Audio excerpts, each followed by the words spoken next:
we learnt about plant tissue. Now today we are going to study about the animal tissue.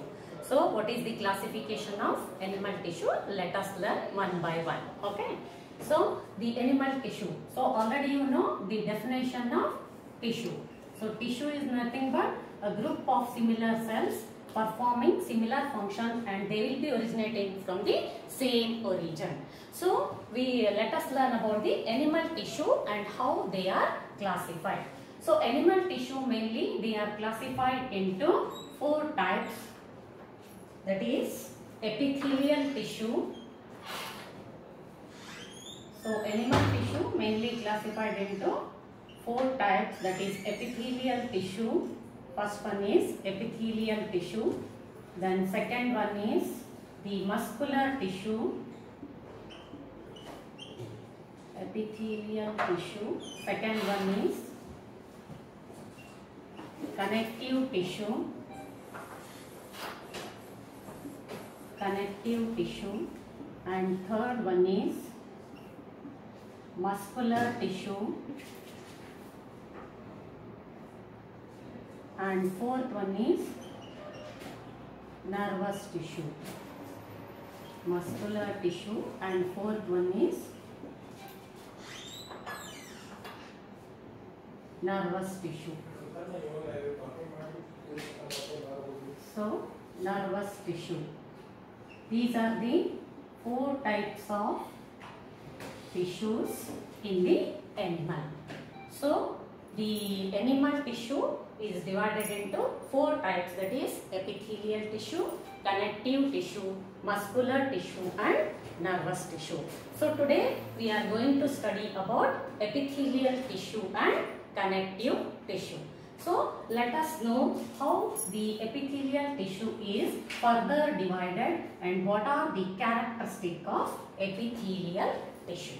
So the epithelial tissue, depending upon the layers, they are divided into simple epithelial,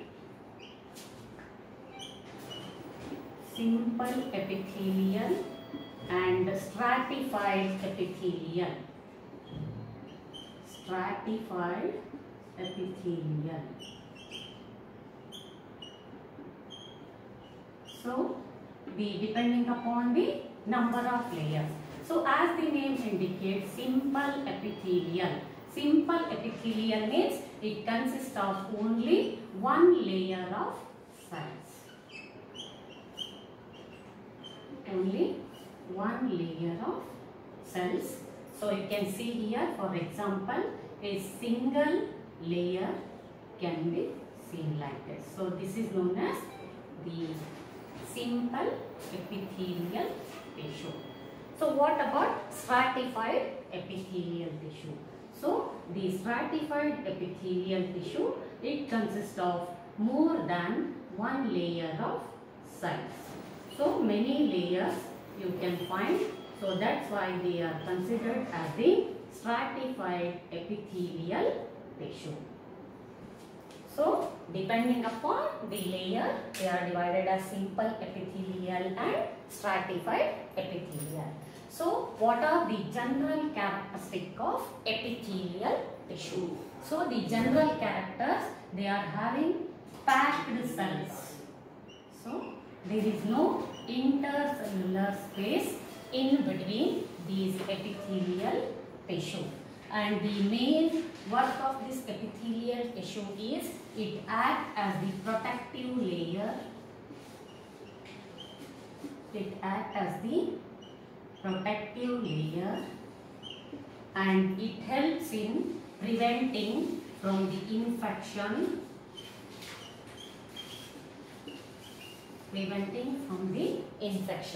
And it is the capacity, it has the capacity of regeneration.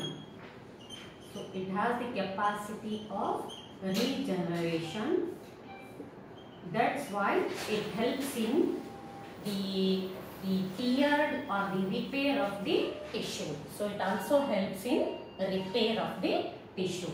So in this way, the epithelial tissue, it has packed cells, no intercellular space, and it acts as the protective layer. It helps to prevent from the mechanical injury or the any infection from any microorganisms, and as well as it has the capacity of regeneration. Due to that, it helps in repair of the tissue. So this is about the epithelial tissue. So let us learn what are the different types of epithelial tissue. So depending upon the number of layers, they are divided as the simple epithelial and stratified epithelial. So how the simple epithelial tissue is further divided? So depending upon the shape of the cells. So first one is squamous. Squamous epithelial. So it looks like the flooring of our house can be compared for this, that is the squamous epithelial. So it consists of, the structure is similar to the flooring of a room, that is considered as the squamous epithelial tissue.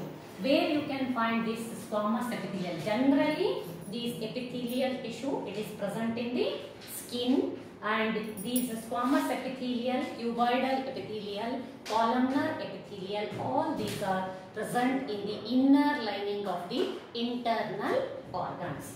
So this is about the squamous. So it is simple squamous because it is having only a single layer. So the stratified squamous, it consists of 2 layers. So more than 2 layers of cells, that is known as the squamous, the stratified squamous epithelial tissue. So this is about the squamous epithelial tissue. So next is about the cuboidal epithelial tissue. Cuboidal.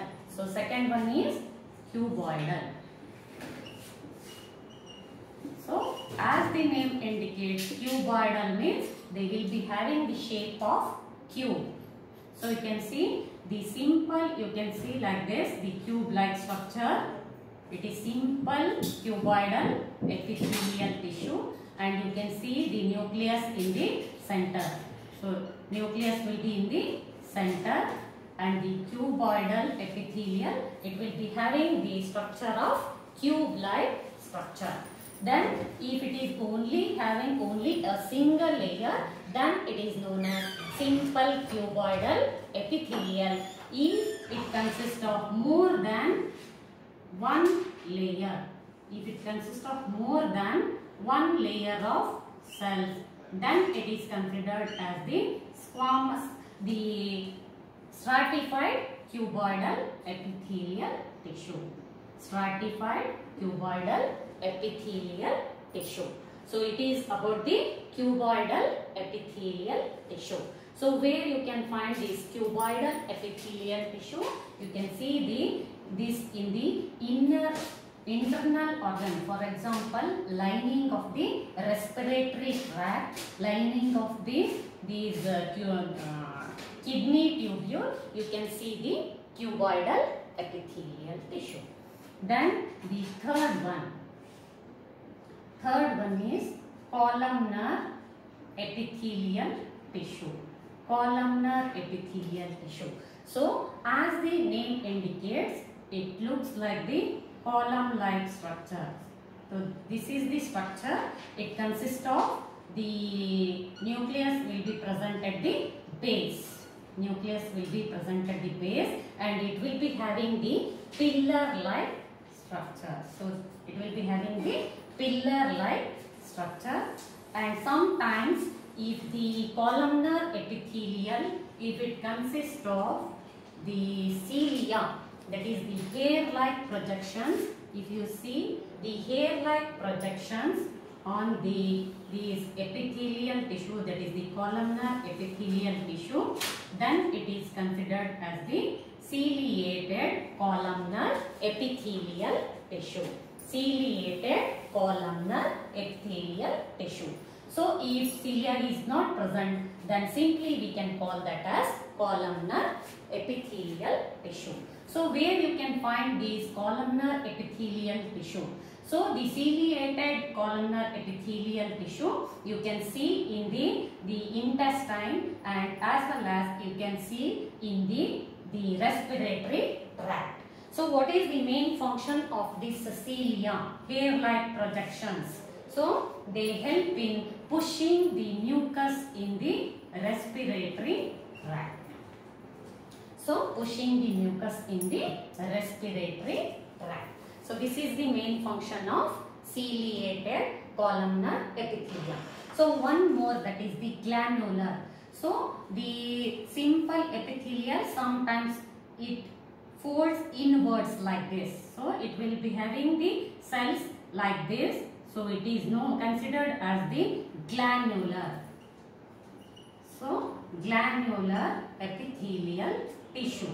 So what is the main function of this glandular epithelial tissue means it will be producing some of the secretions. Where you can find for example in the salivary gland. So the salivary gland, it will be secreting the saliva. So in this way the epithelial tissue, they are mainly divided into squamous epithelial, cuboidal epithelial, columnar epithelial, and if the cuboidal, if it folds inner side and it forms the gland, then that is known as glandular epithelial, and the columnar epithelial, if it consists of hair-like projections, then it is known as ciliated epithelial tissue.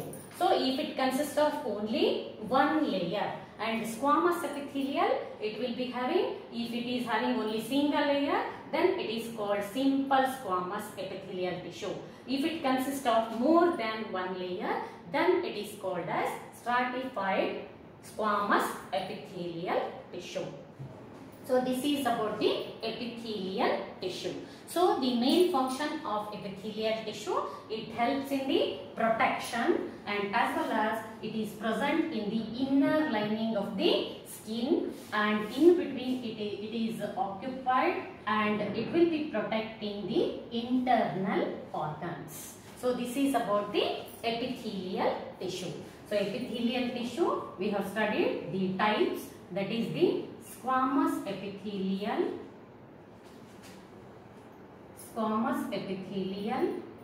then second one is the cuboidal epithelial,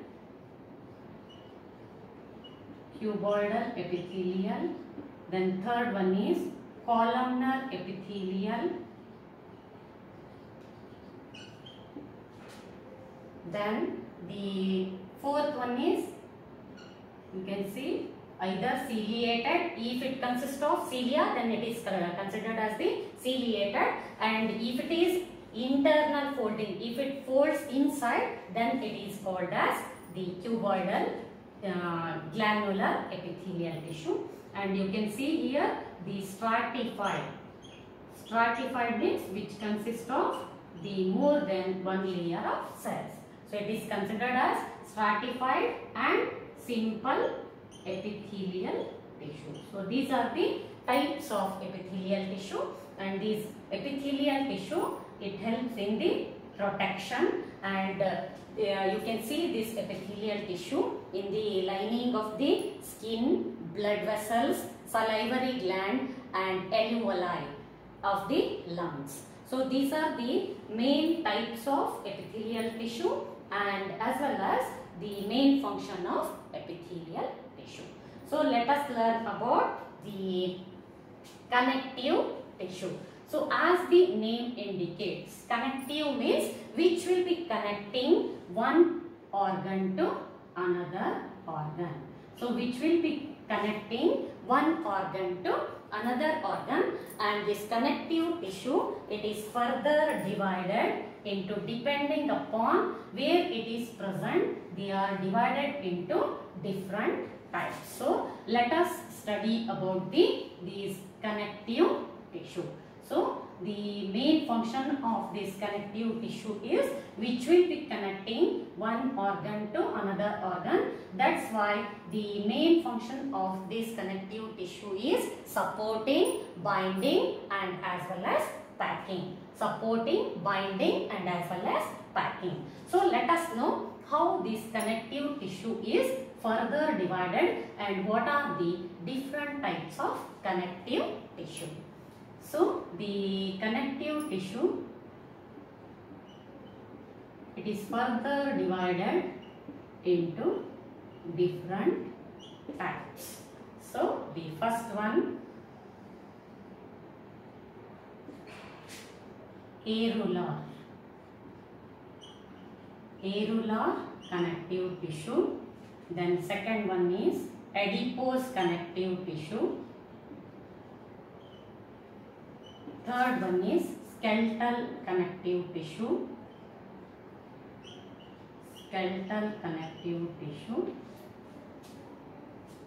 Then fourth one is the fluid connective tissue. See? Fluid connective tissue.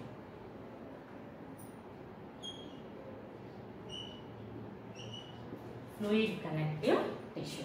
So the connective tissue, it is mainly divided into areolar tissue, adipose tissue, skeletal tissue and fluid tissue. So this areolar is further divided into two types, that is ligament and tendon. It is divided into ligament and tendon. Adipose, it is no further classification. The skeleton, it is mainly divided into bone and cartilage. And next fluid, it is divided into two types, that is blood and lymph. So why it is called as fluid connective tissue means you already know that blood is in the liquid form. That's why it is considered as the fluid connective tissue. So let us learn one by one: areolar tissue, adipose tissue, skeletal tissue and fluid connective tissue. So the areolar connective tissue. So as we know that the areolar connective tissue, it is present in between the space, air space where it is gap is found. There you can see the areolar tissue. That's why it acts as the packing tissue. So it acts as the packing tissue and it is divided into ligament and tendon. So ligament and tendon. So let us know about the ligament. It will be connecting bone to bone. So it will be connecting bone to bone. So the connective tissue mainly consists of the matrix, the jelly-like structure matrix will be present and elasticity. So in case of the bone, the elasticity is less, but in case of the cartilage, you can see the elasticity will be more because it consists of the soft tissue.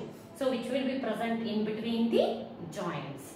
So the ligament, it will be connecting bone to bone and tendon, it will be connecting bone to muscle. So this is about the areolar tissue. It mainly helps in packing and whenever any tissue, if it ruptures, that time it helps for the repair because it has the capacity to act as the packing tissue in between, and as well as it gives the bone will be giving the support, and as well as the bone and muscle, they will act as the framework for any organs. So this is about the areolar tissue. It is divided into ligament and tendon. So let us know about the adipose tissue. So the adipose tissue, it acts as the shock absorber or the insulator because it has the capacity to store fat. So fat will be stored in the adipose tissue. That's why it acts as the shock absorber, and the main function of this adipose tissue where it is present means in between the organs. For example, on the upper side of the kidney, you can see this adipose tissue. So it acts as the cushion like. So in this way, it acts as the storage of fat molecules of the globules, and it acts as the shock absorber or the insulator. So it will be giving the support for the organ where it is present. For example, on the upper side of the kidney. Okay, this is about the adipose tissue. So let us know about the skeleton.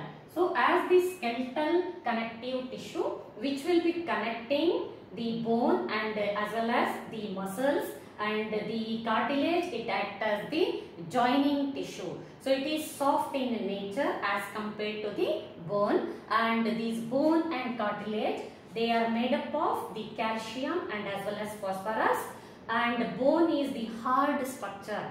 It is having less elasticity as compared to the cartilage. So the cartilage, it is the soft tissue, and bone you can find all over our body, and it acts as the framework for any organ. Cartilage, it is the soft bone. So we can call another name for this cartilage is soft bone, and it will be having more elasticity. So where you can find means in the ear pinna and the tip of the nose you can find the cartilage. So bones you can find all over our body. The skeletal system, our skeletal system is entirely, it consists of bone. So this is about the skeletal tissue. Then next is about the fluid connective tissue. So why it is known as fluid? So it is in the form of fluid, that's why it is considered as the fluid connective tissue, and here we can find blood and lymph. So we can find blood and lymph. So let us learn about blood. So what are the components of blood and how this blood will function, how it will be considered as the connective tissue. So mainly the components of blood are RBC, WBC, plasma and platelets. So mainly it consists of the RBC, WBC, plasma and platelets. So what is the function of RBC? So the RBC is red blood corpuscle or red blood cells. So what is the main function of this RBC means? It will be taking the oxygen to different parts of the body, and it consists of the red colored pigment that is known as hemoglobin. So the hemoglobin, which is responsible for the color of the blood, hemoglobin. So due to the presence of this hemoglobin, the blood is red in color, and the main function of this RBC is which will be supplying oxygen to different parts of our body. Then let us know about WBC. So the white blood corpuscles, it is yellowish or white in color, and the main function, it acts as the body defense mechanism. Body defense mechanism means if whenever any organisms, disease causing organisms, for example any bacteria, if it enters in our body, the WBC, which consists of the lymphocytes, which will be fighting against this bacteria and it will kill that bacteria. So the disease causing organisms are known as pathogens. That's why the WBC, it acts as the defense mechanism. The next is about the plasma. So the plasma, it is the fluid. It consists of 91% of the water content, and remaining salts, proteins, carbohydrates are dissolved in it, and the fluidity of the blood is due to the plasma. So the plasma, it helps the blood to form in the liquid form, or the fluid form is due to the presence of plasma. It consists of the 91% of water, and remaining you can see the salts, minerals, then proteins are dissolved in it. Due to the presence of plasma, it helps to form the blood in the fluid state. The next is about the platelets. So what is the main function of platelets is it helps in the clotting of the blood. So the clotting of the blood is done by platelets. Another name for this platelets is thrombocytes. So whenever if we get any injury, that time the blood oozes from the injury. So to stop that, the platelets will be forming the fiber-like structure, and in this way it closes the wound or the injury wherever we got hurt. It will be covered by these platelets. In this way it clots. That time the blood which is coming out, it will be stopped. To stop these oozing out of the blood, the platelets will help. That's why the process is known as clotting. Clotting of the blood is done by platelets. So mainly the components of blood are RBC, WBC, plasma and platelets. So the RBC, it is red in color due to the presence of hemoglobin. Then the WBC, it acts as the defense mechanism. So whenever any disease causing organism, if it enters in our body, the WBC, it helps to fight against the diseases. Then plasma, it is mainly responsible for the fluidity of the blood, and mainly it consists of 91% of water. Then the minerals, salt, proteins are dissolved in it. Then it is straw colored liquid. Then the platelets, it helps in the clotting, and platelets are also known as thrombocytes. It helps in the blood clotting. So this is about the fluid connective tissue, that is blood. So let us move to the limbs. So what is limbs? Where you can find these limbs and what are the main functions of limbs? Okay. So it is also considered as the fluid connective tissue. So why it is called fluid connective tissue means it is also found in the liquid state. Lymph is also found in the liquid state, and it is colorless or straw color. And mainly how this lymph is formed means it is the tissue fluid. Whenever the blood will be moving from the arteries, so the excess fluid, it will be stored in the tissue, so that is known as lymph. It is nothing but the tissue fluid, and it consists of the lymphocytes, that is the WBC, which help in it act as the defense mechanism. Not only it helps as the defense mechanism, it also helps in the supply of the nutrients.